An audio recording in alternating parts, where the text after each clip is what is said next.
여러분 안녕하십니까? 진정한 참교회의 주인이신 예수 그리스도의 이름으로 이 빛거울 광주에 하나님의 잔치에 참석해 주신 모든 분들을 진심으로 환영합니다. 많은 사람들이 태양이 돌고 있다라는 사실을 믿을 때 갈릴레오 갈릴레이라고 하는 사람이 있었습니다. 이 사람은 태양이 도는 것이 아니라 지구가 돈다라고 하는 것을 발견했습니다. 그런데 그가 지구가 돈다는 진리를 이야기함으로 인해서 법정에 서게 됩니다.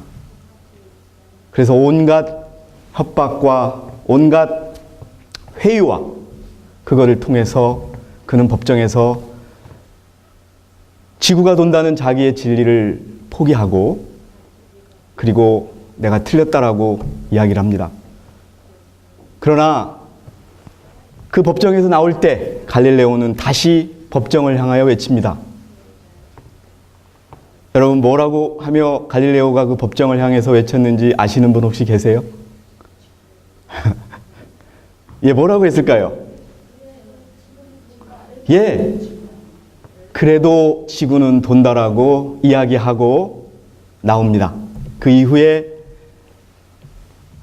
모든 과학자들이 지구가 돈다, 이른바 지동설을 확립하면서 세상이 바뀌게 되죠. 이 빛거울 광주에 120만 명의 많은 사람들이 살고 있지만은 오늘 이 자리에서 하나님께서 역사하시는 역사는 돌아갑니다.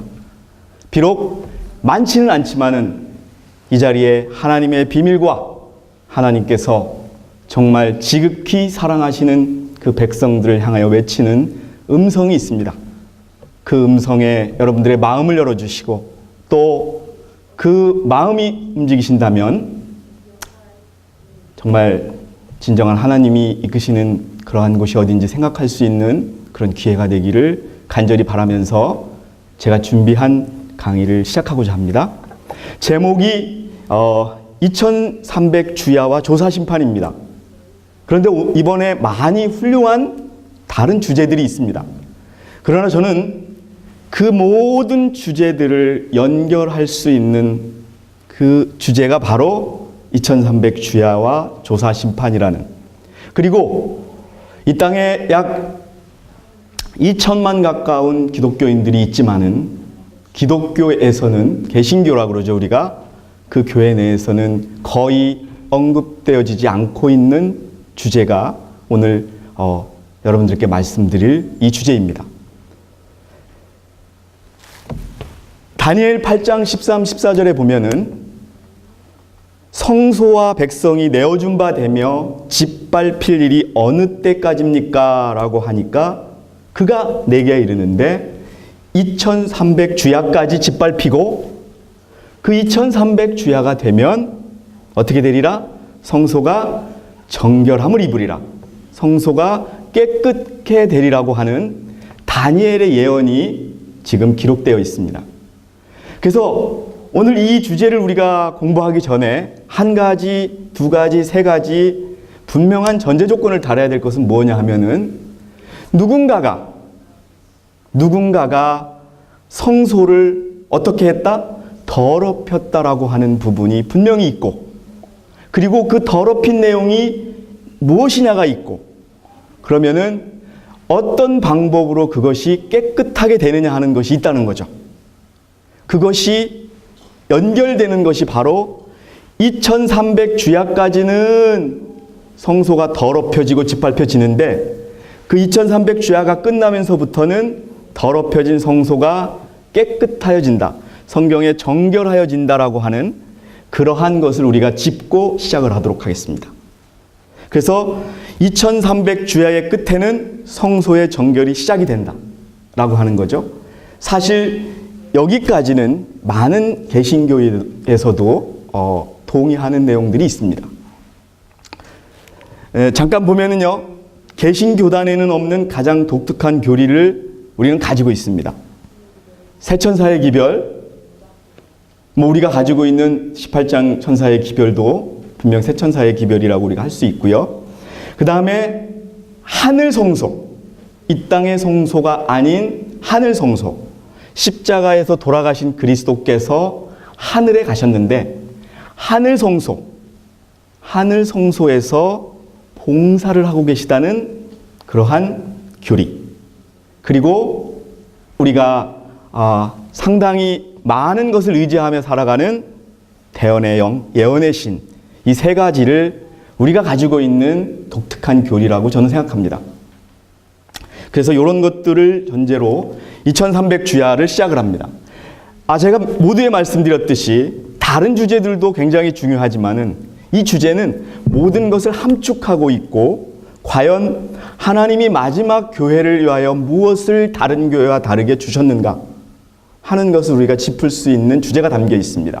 그래서 대쟁투의 쟁점, 그리스도와 사단이 싸우는 것이 권력을 위해서 싸우는 것이 아니요, 돈을 위해서 싸우는 것이 아니요, 명예를 위해서 싸우는 것이 아니요, 사람을 얻으려고 싸우는 것이 아닌 율법에 관한 싸움이었다라고 하는 부분이고요. 그리고 그 율법을 처참히 무너뜨리려고 하는 불법의 세력이 있었다. 그래서 그들이 바로 성소를 짓밟고 더럽혔다. 그리고 2300주야가 끝나면 회복이 된다. 그러면 다시 율법이 회복이 되는 것이요, 안식일이 회복이 되는 것이요, 그것을 통하여 개신교에서는 짚지 못하는 우리들의 완전한 구원이 이루어지는 이런 주제를 담고 있다라고 설명을 드릴 수가 있겠습니다. 그래서 2300주야라고 하는 것은 주야입니다. 그러니까 낮과 밤이죠. 근데 2300주야는 그러니까 2300일이 됩니다. 그런데 우리가 많이 봤을 때 민수기나 에스겔서를 보면 하루가 1년이다라고 하는, 그래서 2300주야는 2300일을 말하고 2300일은 2300년이라고 하는 긴, 성경에서 아마 가장 긴 예언을 의미할 겁니다. 그 기간을 담고 있다. 그래서 중요한 거는 그럼 2300주야의 끝에서부터 깨끗하게 되는데, 그러면은 2300주야가 어디서부터 시작되고 어디서부터 끝나는가를 알면은 우리의 문제는 다 풀리게 되는 거죠.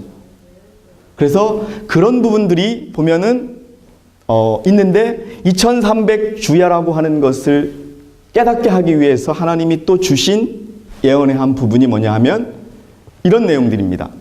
70일에 내 백성과, 다니엘서입니다. 내 백성과 내 거룩한 성을 위하여 70일을 줬다. 그리고 25절에는 왕이 일어날 때까지 7일을 거치고 62일을 거칠 것이다. 그리고 26, 27절에는 예수님이 공생애를 시작하는 침례, 그때까지, 그리고 침례서부터 예수님이 돌아가실 때까지의 반일에 3.5일에죠. 0.5일에, 그리고 0.5일에 1일에는 1주니까요. 그래서 스데반의 죽음까지 70일이라고 하는 예언된 기간이 있다라고 하는 겁니다. 자, 이게 전체적으로 미리 좀 말씀을 드리면은 2300주야라고 하는 거는 이제 다니엘에 이제 바로 다음 그 프레젠테이션에 나올 텐데, 이 내 백성과 내 거룩한 성을 위하여 70일을 갖다가 정하였다라고 하는 70일에와, 그리고 그 70일에가 끝난서부터 우리가 얘기하는 1844년까지의 기간이 지난 다음에 모든 것을 합해서 2300일인데, 시작점이라고 하는 것은 이제 다음 바로 보겠지만은 다니엘 9장 25절에 예루살렘 성을 다시 지으라는, 새로 지으라는, 처음부터 짓는 것이 아니라, 새로 지으라는 것이 아니라 지은 것을 다시 지으라고 하는 명령이 내릴 때부터 2300주야가 시작이 되는 겁니다. 그래서 이건 다시 제가 넘어가겠습니다. 시작을 먼저 우리가 파악해 봐야 될 텐데요. 그래서 다니엘 9장 25절을 보니까 그러므로 너는 깨달아 알지니라. 중건하라는 영이 날 때부터 기름 부음을 받은 자, 왕이 일어날 때까지 7일에 62일에가 지날 것이다. 그러니까 여기서 우리의 포인트는 어디로 가야 되냐 하면은, 그러면 예루살렘 성을 다시 지으라는, 새로 지으라는 것이 아니라 다시 지으라고 하는 그 영이 내려진 때가 어딘가를 찾는 것이 우리의 첫 번째 단서를 찾는 것이 되는 겁니다. 자, 다시 말씀드리지만 중건이라고 하는 것은 다시 짓는 거예요.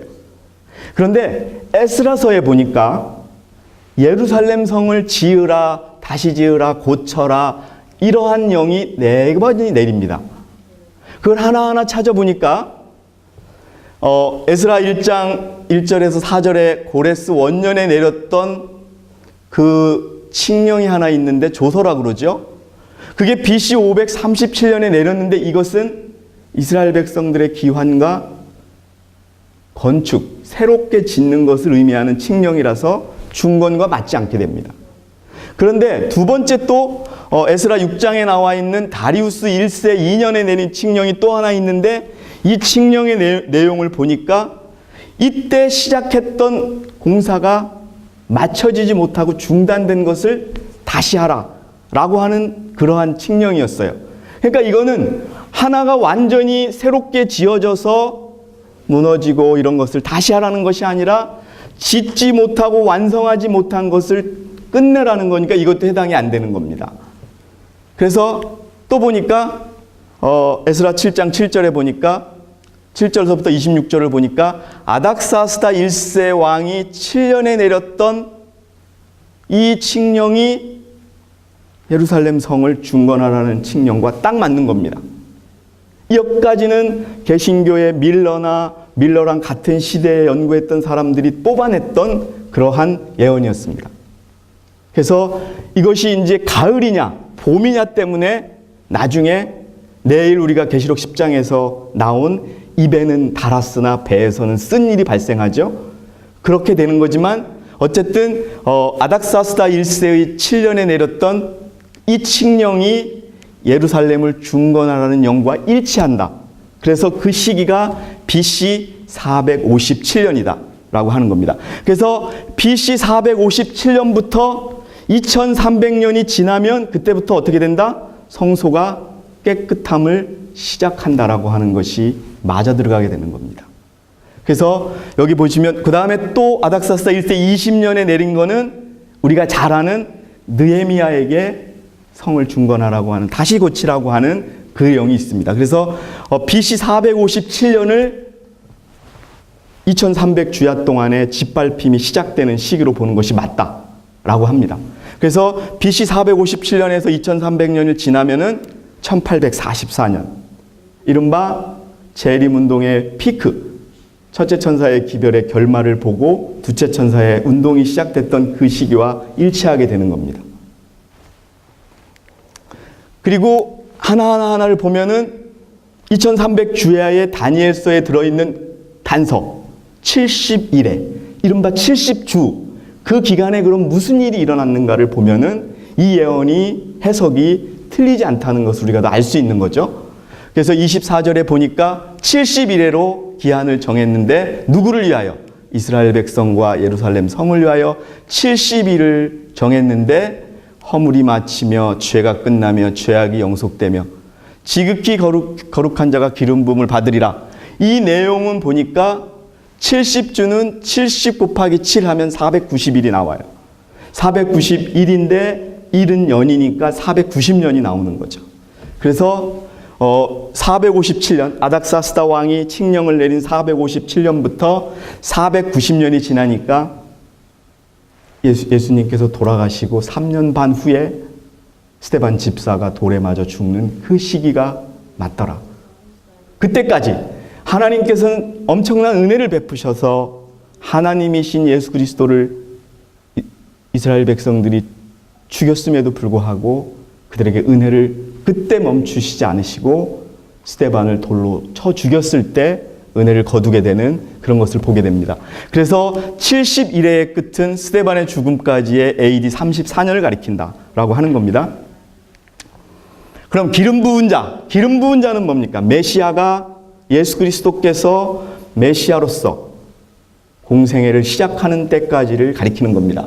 그래서 7주와 62주, 여기 보시면은 7일에와 62일에 7주와 62주가 지날 것이다 라고 해서 7주 62주를 더하니까 483년이 나오더라.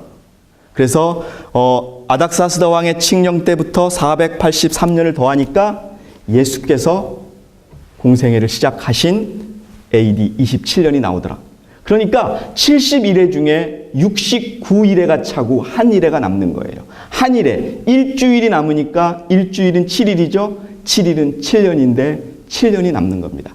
예수님께서 공생애를 시작하시면서부터 일주일이 남으면 70일회가 차는 거죠.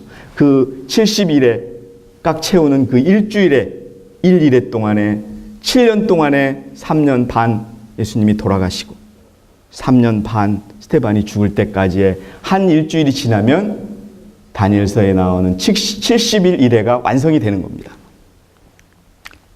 그래서 언약을 붙게 제가 지금 말씀드렸죠. 1주는 한 일에 3.5, 3.5, 7년을 의미하고요. 그래서 일의 절반은 3.5년 예수님이 돌아가셨고요. 그 다음에 일의 절반 또 3.5년은 스데반이 죽음으로 인해서 한 일회를 충족시키게 됩니다. 그래서 요거는 AD 27년 침례를 받으시고 공생애를 시작하셨고요. 반일회 후에 AD 31년에 예수님이 돌아가시고요. 다시 반일회 후에 스데반이 돌에 맞아 죽는 이 역사를 통해서 이 70일회가 채워지게 되는 겁니다. 그러면 이 70일회가 채워진 후에 또다시 1844년까지 가는 기간 동안에 우리가 꼭 짚어봐야 될 기간이 한때, 두때, 반때라는 그러한 겁니다. 자, 2300 주야의 끝에는 성소가 깨끗하게 되는데 그럼 누가 그 성소를 짓밟은가 하는 문제죠. 그 성소를 짓밟은 주체가 이 땅에서 막강한 권력을 휘두르는 종교와 정치와 경제의 모든 권한을 휘두르는 기간이 바로 한때, 두때, 반때라는 겁니다.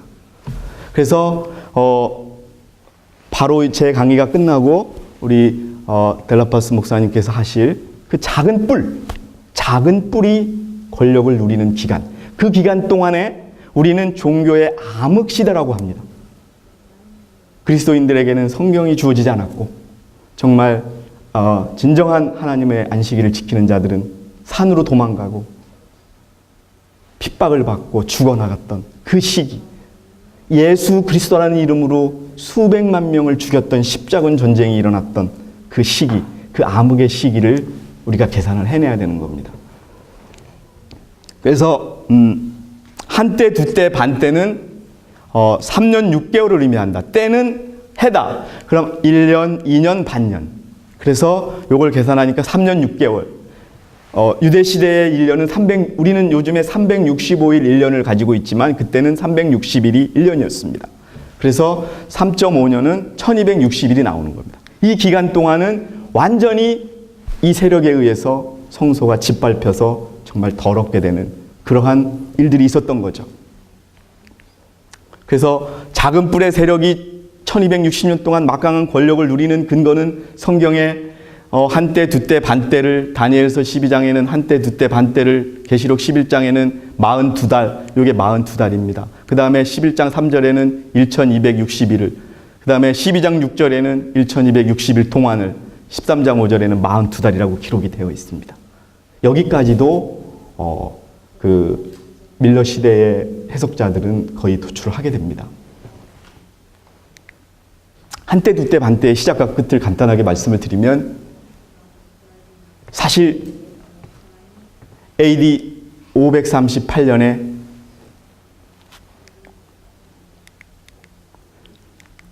자, 여기 나와 보면 다니엘 7장 24, 25절에 열불이 일어나서, 그러니까 우리가 느부갓네살이 봤던 금신상의 맨 다릿부분에 열 나라가 생기는 것이 있습니다. 그 나라가 생긴 후에 작은 뿔이 생기는데 그 열 나라 중에 세 나라를 무너뜨리고 나서 열 나라 중에 세 나라 중에 교황에 강력히 대항했던 나라, 헤루리, 반달, 동코트 이 나라가 무너지고 비질리우스라고 하는 교황이 막강한 권한을 가진 채 교황에 오른 시기가 한때, 두때, 반때의 시작점이다. 그리고 이 한때 두때 반때의 끝은 바로 AD 1798년 나폴레옹이 부하가 교황을 체포하고 그리고 나서 추방을 보내는 그때까지를 1260년 동안을 여러분 이 성소가 짓밟힘을 우리가 받았다라고 해석을 할 수 있습니다. 그래서 이것이 2300주야의 예언을 간략하게 살펴본 어떤 성경적인 근거를 통해서 우리가 알 수 있는 기간의 시작과 끝입니다. 그리고 그 중간에 72일에 7일에 62일에를 봤고요. 또 한 일회를 봤고 한때 두때 반때를 보면서 남아있는 1260년을 봤던 겁니다.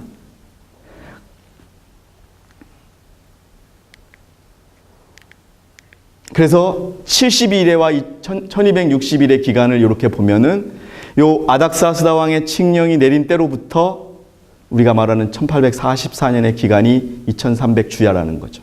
그리고 여기 말하는 유대인을 위한 70주, 그리고 요 AD 538년, AD 1798년까지의 1260년 동안의 엄청난 뭐라 그럴까요?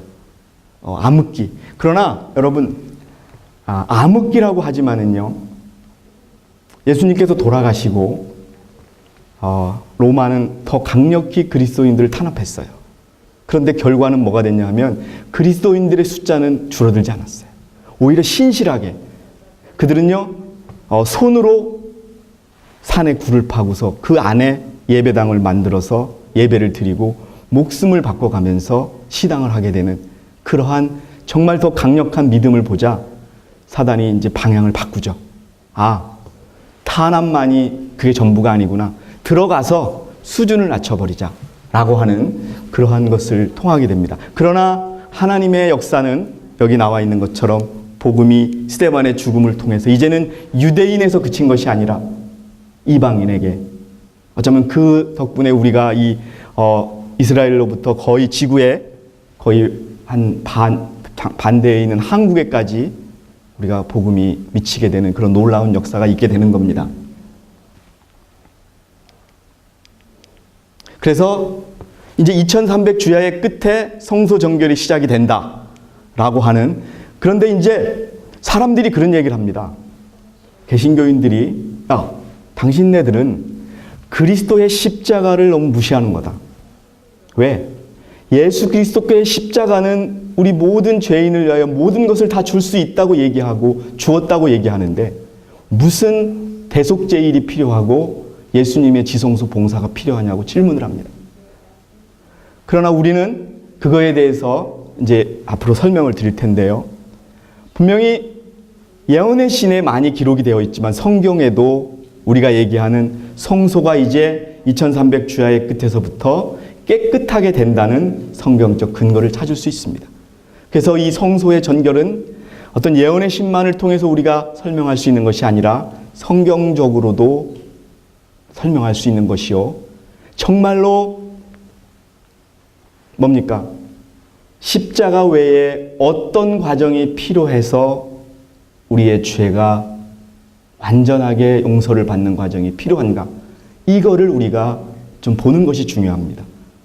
정말 이것 자체를 우리가 깨달았을 때 지금 이 땅에 많은 재림교인들 안에는 똑같이 예수 그리스도의 십자가로 충분하고 대속제일이며 지성소며 이게 필요 없다는 말들이 지금 나오고 있습니다. 그래서 여러분 이제부터 더 자세히 우리가 좀 보도록 하겠습니다. 조사심판이에요. 사실 우리는 흔히 이렇게 얘기합니다.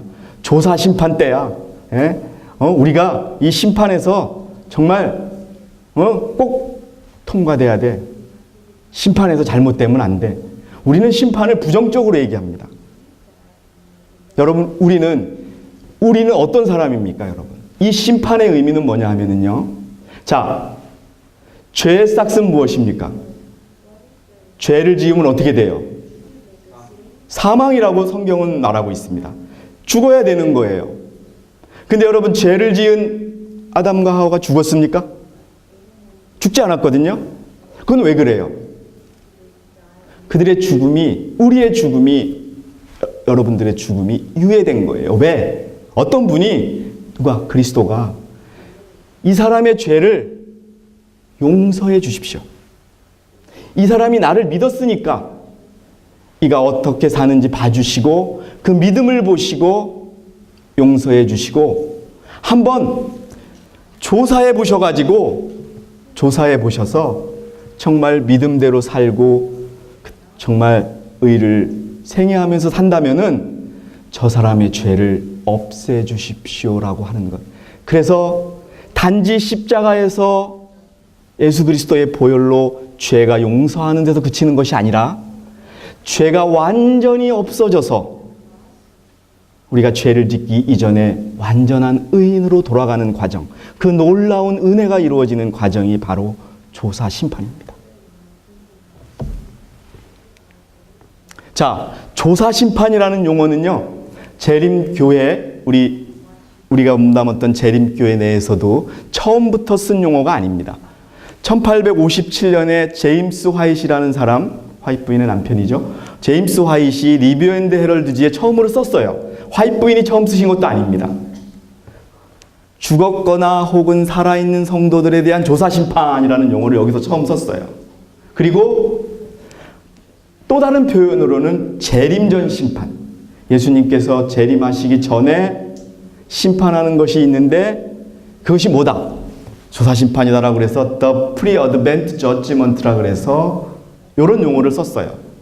그래서 요 처음에 쓰면서 조사심판은 예수 그리스도의 재림 전에 일어날 것인데 그리스도의 재림 전에 모든 성도들에 대한 결정이 이루어졌음을 보여준다 라고 해서 우리 재림교회 역사에, 우리 교단의 역사에도 조사심판이라는 용어가 들어오게 됩니다.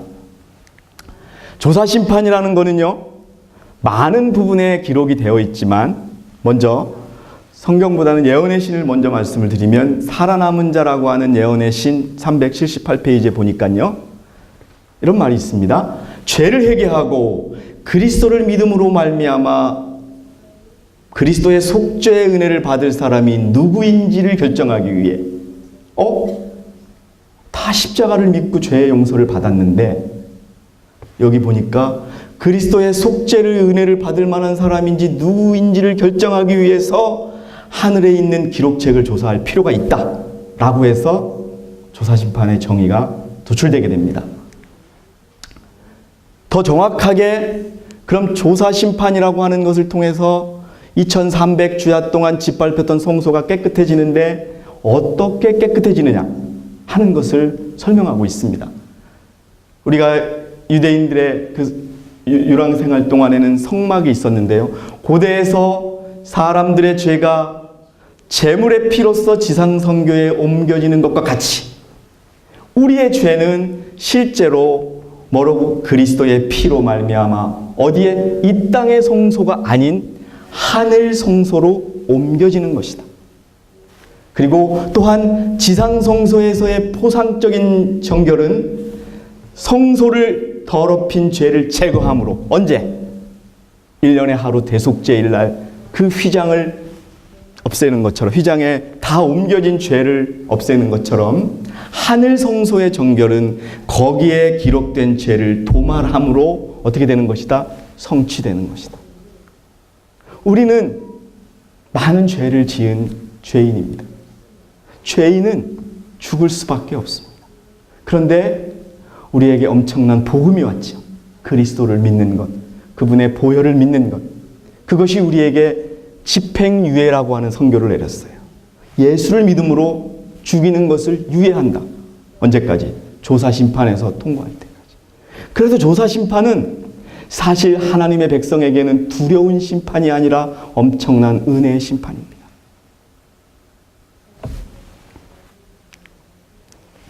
그래서 다시 한번 보시면은 성소의 정결은 조사심판의 사업이 포함되는 것이다. 이 조사심판은 그리스도께서 당신의 백성을 구원하기 오시기 전에 해야 할 사업이다. 오셔서 하는 것이 아니라 왜 오시기 전에 하시느냐? 사실 우리의 모 교회 재림교회가 가졌던 진리 14만 4천인이 상징수가 아니고 실제수라는 것을 고집하면은요, 지금 재림교단 안에서 일어나는 논란은 깨끗하게 사라집니다. 근데 수많은 사람들이 다 하나님의 특별한 제사장이 되는 14만 4천이 된다. 어제 저녁에 여러분들이 들으셨죠? 그거에 대한 모호함 때문에 재림교회는 이걸 방어를 못하고 있습니다. 그러나 우리가 지금 가지고 있는 이 영원한 복음이요, 엄청난 복음이라고 하는 새천사의 기별도 사실은 심판으로 구성된 복음입니다. 여러분이 아시다시피 계시록 14장 7절에 하나님을 두려워하라. 그의 심판하실 시간이 이르렀음이라라고 심판을 이야기합니다. 둘째 천사도요, 바벨론을 심판합니다. 셋째 천사는요, 짐승과 우상을 심판하는 겁니다. 사실은 심판이 우리에게 부담을 주지만 심판은 의인에게는 정말 확실한 구원을 약속받고 확인받고 정말 등기를 받는 그러한 기간입니다. 그래서 조사심판의 시작은 언제 시작이 됐느냐? 1844년에 시작이 됐다라고 하는 거죠. 그러니까 1844년이 뭐였습니까, 여러분? 2300주야가 끝나는 때였습니다. 그때부터 조사심판이 이루어짐으로 인해서 성소에 옮겨졌던 그 1년 내내 양을 잡아서 휘장에 뿌렸던 그 죄를 이제는 완전히 우리가 대통령이 취임을 하면 사면을 합니다. 사면을 하면 어떤 결과가 되냐면 죄가 없었던 것처럼 취급해 주는 거예요. 그래서 사면이 굉장히 좋은 겁니다. 기록이 완전히 없어져요. 이 지성소에서 예수님이 지금 하시고 계시는 성소의 정결 사업은 우리가 지었던 죄의 흔적을 없애는 겁니다. 그런데 여러분, 이 시간에는 자세하게 말씀드릴 수 없지만 사단이 마지막 시대 백성들에게 그 슬린 나무가 아니냐라고 하나님 앞에서 탄원할 때, 저 사람은 죄인이요, 저 사람은 죄인인데 그 죄는 용서할 수 없다고 할 때 사단이 모르는 것이 하나 있는 거예요. 이 죄의 도말이 이루어지면 하나님께서 우리들의 죄를 기억하지 못하신다는 것을 사단은 모르고 있답니다. 예언의 신에 기록이 돼 있어요. 그때 하나님께서 뭐라고 하냐? 저 사람은 의인이다. 내가 내 옷을 입혔다라고 하는 거죠. 그것을 생각하시기 바랍니다. 그래서 1844년에 시작이 됐다. 그리스도의 이름으로 불러온 모든 사람들은 심사를 받아야 된다. 심판을 받아야 된다라고 되어 있어서 심판의 시작은 1844년이다. 다시 한번 1844년이 심판의 시작이라고 하는 예언의 신이 있습니다. 그 다음에 재림전 심판이 있다. 이것도 마찬가지의 내용입니다. 이거 제가 생략을 하고요. 근데 중요한 거는요, 사단은 이 성소가 없다라고 하는 것을 강력히 주장합니다. 성소를 있다라고 가르치는 교회가 거의 없습니다.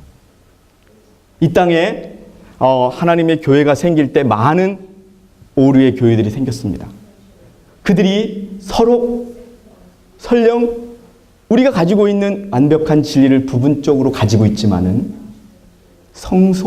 성소의 이 진리를 인정하는 그러한 집단은 없습니다. 그래서 리뷰 앤드 헤럴드 1905년에 보니까 주님께서 세우신 것은 한 가지도 옮길 수 없다. 영혼의 원수는 성소가 없다는 교리와 같은 거짓 교리를 끌어들일 것이다. 성소를 생각하게 안 하는 거예요. 만약에 성소 교리가 없다면 그리스도의 피로써 모든 것이 끝난다는 것에 우리는 답변할 수가 없어요. 그러나 성소가 있고 성소 안에는 그리스도의 십자가를 상징하는 번제단과 그리고 이 땅에 우리 하나님의 백성들의 성화된 삶을 이끄는 성소가 있다는 것과 그리고 죄가 완전히 없애주기 위한 그러한 역할을 하는 지성소가 있다는 것을, 그것도 이 땅이 아닌 하늘에 있다는 것을 사단은 모르고, 사단은 그것을 감추려고 하는 겁니다. 그래서 그냥 그리스도의 십자가가 우리에게 엄청난 은혜지만은 그리스도의 십자가만 믿으면 모든 것이 용서되고 모든 것이 회복될 수 있다는 그것 하나만을 가르치고, 교회에 나가서 회개하면 자신의 삶은 바뀌지 않고 모든 것은 그대로라도 우리가 하늘 갈 수 있다는 이상한 교리가 들어오게 되는 겁니다. 성소 문제는 믿음에서 이탈하는 자들이 따지는 문제가 하나 될 것이다. 그래서 조사심판은 성소 교리가 핵심이 된다라고 하는 겁니다. 하나님의 백성들은 성소 문제와 조사심판에 관한 문제를 어떻게 분명히 이해할 것이다. 여러분, 이게 성소입니다. 성막이죠. 문, 그 다음에 뜰, 성소, 지성소, 여기에 하나님의 구속의 법리가 다 들어있고 모든 것들이 들어있는 겁니다. 이거를 차단하는 거죠. 한번 개신교 가서 물어보세요. 하늘에 성소가 있습니까? 히브리서에 또 보면은 모세에게 하나님이 하늘의 식양대로, 하늘의 모양대로 그대로 이 땅에 지으라고 한 것조차도 성경을 들이대기 전에는 안 믿습니다. 그리고 예수님이 돌아가시면 다 없어졌다라고 얘기를 하죠. 이 성소가 여러분 우리의 핵심인 겁니다. 이 성소도 사실 따지고 보면 그리스도 우리의 의를 얘기하는 그런 하나의 표상이 되죠. 그들은 그들의 크신 대사장의 위치와 그 사업에 대하여 스스로 알아야 한다. 그렇지 못하면 그들은 이 시대에 필요한 신앙을 활용하거나 하나님께서 그들에게 차지하기 바라시는 그 위치를 채우지 못하게 될 것이다. 여러분, 우리는 지금 예수님을 믿습니다. 그런데 번제단에서 피를 흘리신 예수님을 믿고 또 성소에 봉사하셨던 예수님을 믿고 지성소에 계시는 예수님을 믿어야 합니다. 그런데 예수님께서 우리들에게 원하는 것은 지성소의 삶입니다. 형제를 미워하는 것이 살인하는 것이다. 생각으로도 죄를 짓지 말라고 하는 그러한 율법의 진정한 시대에 우리가 살아야 되는 겁니다. 그렇지 않으면 우리들의 위치를 채우지 못할 것이다. 많은 사람들에게 가르쳐줘야 합니다. 십자가에서 끝이 아니다. 십자가는 온전한 그리스도의 승리였지만 우리들의 구속의 측면에서는 분명히 다른 하나님의 섭리가 있다는 것을 우리가 알아야 된다는 거죠. 누가 하느냐? 그리스도가 합니다. 다니엘 7장 9절에서 10절에 내가 보았는데 왕자가 놓이고 옛적부터 항상 계시니가 좌정하였는데 심판을 베푸는 책들이 펴놓여 있더라. 이건 간단하게 심판을 베푸는 주체 그리스도, 심판이 이루어지는 장소 하늘 성소라고 하는, 특별히 하늘 지성소라고 하는 것을 성경이 말하고 있습니다. 다시 조사심판의 주체는요, 예언의 신에만 있는 것이 아니라 전도서에 마태복음에 하나님은 모든 행위와 모든 은밀한 일을 선악간에 심판하시리라. 마태복음 12장 34절 내가 너희에게 이르노니 사람이 무슨 무익한 말을 하든지 심판날에 이에 대하여 신문을 받으리리. 조사심판에 대해서 성경은 가르치고 있습니다. 장소, 주체, 다시 말하면 예언의 신에서도 성경과 똑같이 그리스도께서 하고 계시고 지성소에서 이루어진다고 하는 것을 분명히 확인하고 있습니다. 우리의 제사장이신 주님께서 조사심판을 하시며 분명히 나와 있죠. 주체가 있고 마지막 봉사가 이루어지고 있는 하늘 성소에서, 근데 더 구체적으로 어디에서? 하늘 지성소에서 지금 정결 사업을 하고 계시다는 것을 분명히 가르치고 있습니다. 장소 다시 한번 생략을 하겠습니다. 또다시 쟁취해 보면 지성소에서 이 심판, 이 사람에게 정말 이 사람의 죄를 없애야 되는가 아닌가를 하고 있는, 이걸 하고 계시다는 거죠. 그것이 장소가 바로 지성소라는 겁니다. 지성소에 들어가 하나님 앞에 서서 이 인류를 위한 마지막 봉사를 하신다. 주님께서 이때 조사심판을 하시고 속죄의 은사를 입을 자격이 있는 모든 사람들을 위하여 속죄 사업을 하신다. 여러분, 세상의 법정에서 집행유예라는 것이 있습니다. 초범이고 배가 고파서 어떤 음식을 훔치면 모든 사람들이 배가 고프면 죄를 지을 수 있다. 그러니 징역 6개월의 집행유예 1년을 선고한다 그러면 징역을 6개월 살아야 되지만 집행유예 1년을 주면서 1년 동안 다른 범죄를 저지르지 않고 잘 살으면은 죄가 없었던 것으로 해주는 집행유예 선고를 내려준 거죠. 그래서 정말 죄를 없앨까? 절도죄를 없앨까? 우리와 같이 불법을 없앨까? 하는 이 심판이 지금 이루어지고 있다는 겁니다. 근데 무엇을 가지고 하시느냐? 조사심판을 하는 근거. 여러분, 우리 한국에 참 불행히도 대통령이 재판을 받는 일이 생겼는데 1톤짜리 트럭 2대분 자료를 가지고 심사를 했죠, 재판에서. 근데 하늘재판정에서 보는 거는 바로 책들이 펴져 있었다. 그런데 계시록 20장 12절에는 더 구체적으로 책들이 펴 있는데 또 다른 책들이 펴 있으니 곧 무슨 책이라? 생명책이라. 죽은 자들이 자기 행위에 따라 책들에 기록된 대로 우리가 어떤 일을 했는지 다 기록이 된다는 거죠. 완전하게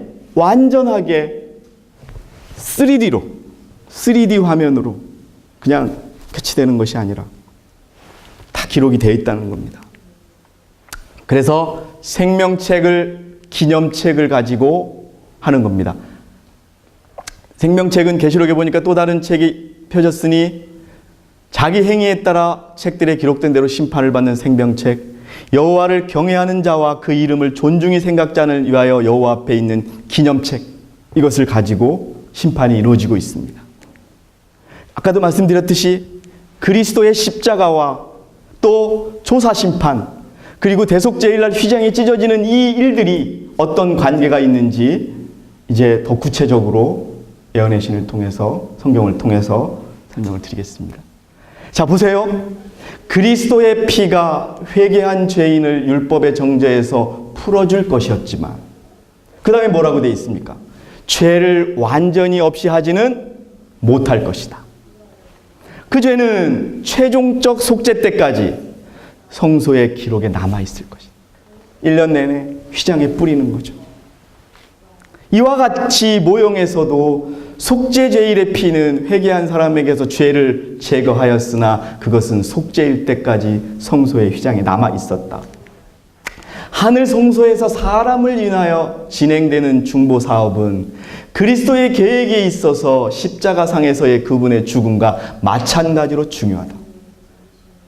십자가가 우리들에게 정말 새로운 희망과 복음으로 작용했지만 우리의 죄가 완전히 없어지기에는 부족하다는 것이고 십자가만큼이나 십자가의 보혈의 은혜만큼이나 지성소에서의 봉사는 우리에게 절대적으로 필요하다는 설명을 하고 있습니다. 그분께서 부활하신 후 승천하여 하늘에서 완성하실 일은 그분의 죽음으로 시작되었다. 그분이 돌아가심으로 인해서 완성하실 일에 첫걸음을 거두셨고 지금 지성소에서 죄를 도말하시는 작업을 통하여 그분의 완전한 속죄 사업이 맞춰지게 된다는 겁니다. 우리는 믿음으로 앞서가신 예수 그리스도, 예수께서 우리를 위하여 돌아가신 그 휘장 안으로, 휘장 안이 뭡니까? 지성소 안으로 들어가야 된다. 여러분, 지성소는 율법이 있는 곳입니다. 거기는 갈바리의 십자가에서 나온 빛이 비치고 있다. 우리는 거기서 구속의 오묘를 더욱 밝히 살펴볼 수 있다. 인류의 구원은 하늘에서 무한한 값을 치르고 완성된다.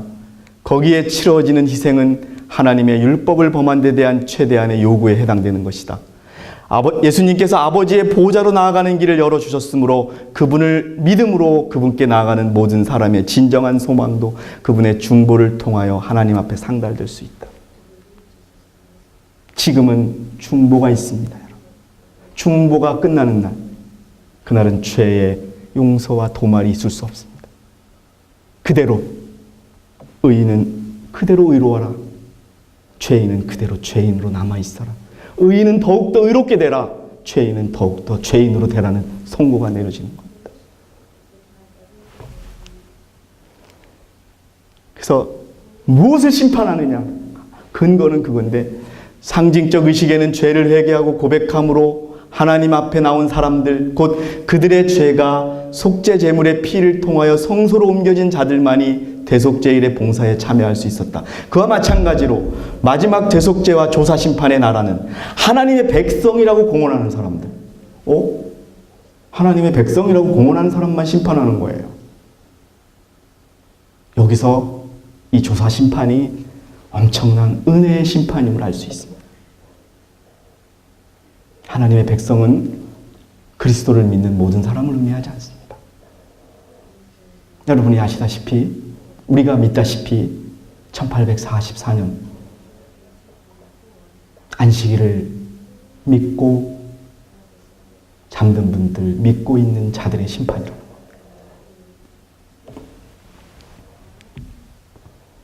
그럼 이게 성경적이냐? 야, 너네들은 왜 예언의 신만 갖다 대고 하느냐? 성경을 대라. 예. 조사 심판의 시작, 그가 내게 이르되 2300 주야까지 그때 성소가 정결함을 받으리라. 시작됐지요. 하늘 성소에서 이루어진다는 거. 히브리 9장 24절에 그리스도께서는 참 것의 그림자인 손으로 만든 성소에 들어가지 않으시고 오직 참 하늘에 들어가사 하늘에 계시다는 거예요. 하늘 성소에 들어가셨다는 거예요. 성경에 있어요. 그 다음에 성소의 정결은 욥기서에 있는데요. 의롭겠느냐 성결하겠느냐 하는 의미를 통해서 죄가 용서받는 데서 그치는 것이 아니라 죄가 도말된다는 의미입니다. 이게 히브리 어원으로 들어가면은. 그리고 대속죄일의 봉사 레위기에 이스라엘 자손의 부정과 그 범한 모든 죄를 인하여 지성소를 위하여 속죄하고, 여기 나옵니다. 다 지성소 안에서 속죄가 이루어져야 된다는 것이 레위기에 있습니다. 그리고 지성소를 위하여 속죄하며 회막과 단을 위하여 속죄하고 제사장들과 백성의 회중을 위하여 속죄할지니. 그리고 재림 전에 심판이 있을 것이라는 것은 전도서, 마태복음, 고린도후서, 로마서에 다 있습니다. 그 중에 하나 고린도후서 5장 10절에 이는 우리가 다 반드시 그리스도의 심판대 앞에 드러나 각각 선악간에 그 몸으로 행한 것을 따라 받으려 함이니라. 조사 심판은 2300 주야는 예언의 신만으로만 설명되는 것이 아니라 성경상으로도 지극히 합당한 진리라는 겁니다.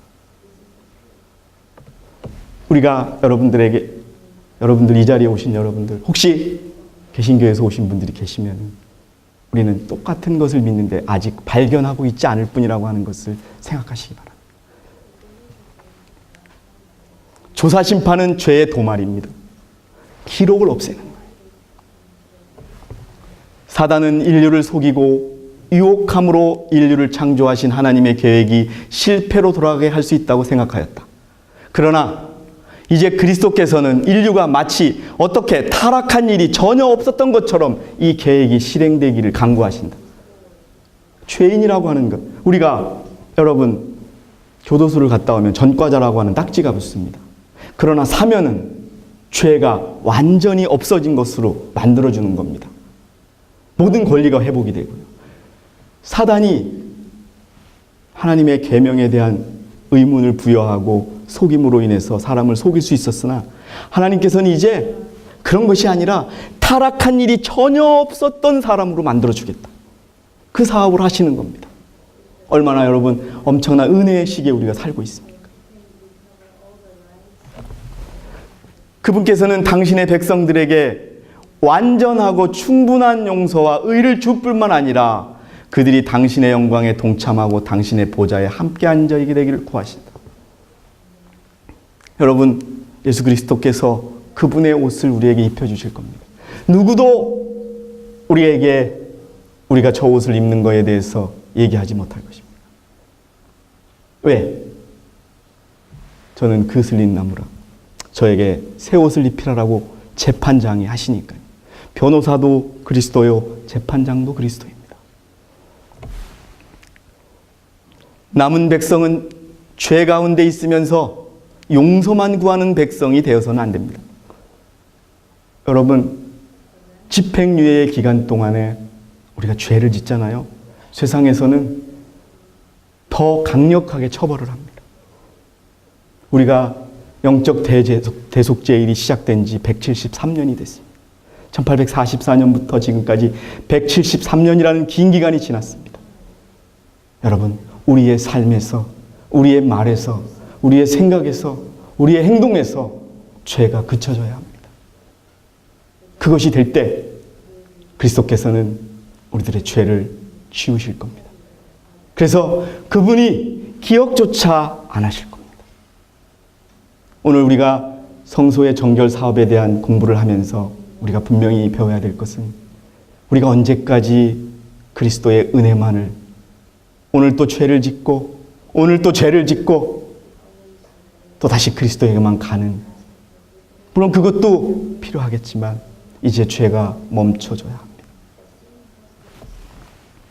우리는 예수 그리스도께서 하늘 지성소에서 우리의 죄를 도말하시는 은혜를 힘입어 날마다 죄에서 떠나는 삶을 살아야 합니다. 이것이 바로 죄의 도말이요 완전한 의인이 되는 것입니다. 지금 거의 이 사업이 맞춰지고 있습니다. 우리가 우리 자신을 정말 이 땅에 많은 그리스도인들이 있습니다. 그런 정말 그리스도의 마음을 가지고 그리스도께서 우리가 바라시는 그 심정을 가지고 우리 형제들에게, 세상 사람들에게, 아니 심지어 우리의 원수들에게 다가가는 원수들에게 그리스도의 마음을 베풀고 우리를 살펴볼 수 있는 그런 마지막 백성이 되고 또 이 자리에 참석하신 분들에게 그러한 삶의 시작이 되는 그러한 시간이 되기를 간절히 바랍니다. 하늘 지성소에서 죄가 도말되는 동안 우리 몸의 성전에서도 죄가 도말되는 경험을 해야 합니다. 여러분, 이 경험이 없으면 정말 여러분 이 조사 심판에서 불합격받는다는 건 너무나 있을 수 없는 일입니다. 그러나 여러분, 예수님이 이 사람은 죄를 없애야 돼요. 이 사람은 죄 기록도 안 해야 돼요 하는데 덜컥 오늘 또 죄를 범해요. 그래서 예수님이 다시 또 지성소에서 정말 피땀을 흘리시면서 중보하셨는데 그날 또 죄가 또 덜컥 나와요. 그럼 하나님 앞에 다시 설명할 수가 없어요, 변호사가. 그럼 재판장에서 당신 그만하라고. 내가 이 사람을 어떻게 하겠냐고. 분명히 기억하시기 바랍니다. 우리의 몸에서, 우리의 생각에서 모든 죄가 떠나는, 그래서 우리가 정결케 돼서 성소의 정결, 짓밟히고 더러워졌던, 죄로 인하여 짓밟히고 더러워졌던 그 성소가 깨끗하게 이루어지는 그 정결케 되는 백성이 되기를 간절히 바랍니다. 그래서 여러분, 마지막 시대의 백성들, 또 이 마지막 백성에 동참하기를 원하시는 분들은 오늘 지성소에서 그리스도께서 중보하시는 이 시기에 정말 모든 것을 내어놓고 그리스도의 마음을 달라고 기도하고 또 우리가 알고 있는 진리와 우리가 알고 있는 성경의 내용들을 정말 실천하는 그런 진정한 그리스도인들이 되기를 바라면서 오늘 제가 준비한 모든 내용을 마치겠습니다. 하나님께서 여러분 모두를 축복하시기를 간절히 바라겠습니다. 감사합니다.